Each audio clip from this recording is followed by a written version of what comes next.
So what I've been doing today is giving an insight through my presentation into what government is doing in terms of helping to establish the potential of shale gas and oil in the UK in terms of the various activities we've undertaken since the establishment of the Office of Unconventional Gas and Oil at the beginning of last year, but also referring to some of the additional reports which have been produced, including by the industry, on what the supply chain opportunities could be if that potential is realised.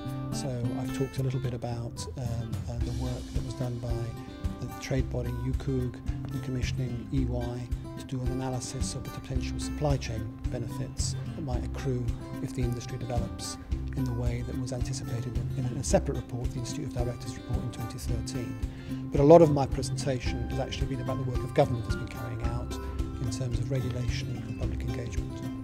We don't yet know what the prospectivity of shale is. We're obviously looking at the potential and hopeful of it. But if the industry develops in the sort of way that it might, in terms of the ID set out in its report, then there would be opportunities for the supply chain, not just in those prospective areas, but throughout the UK. So if you take the example of oil and gas offshore, then you find that there's obviously been some centres of excellence and for the supply chain, such as Aberdeen, but in fact a lot of the work has taken place in other parts of the country, and if onshore oil and gas develops in the same sort of way, that's where you do the same sort of pattern as well. So there will be opportunities nationwide in terms of steel, in terms of cement, in terms of new opportunities as well. We've carried out 3 studies, one of the Bowland Shale in the middle of the country, one of the Wheel in the south, and most recently one of the Midland Valley of Scotland. And those all show different figures. In terms of gas, the prospectivity was largest in the Bowland Shale, and there is also oil, prospective oil in the Weald and in Scotland. But until the exploration is carried out, we don't know how much of that can be recovered, what proportion of it can be recovered.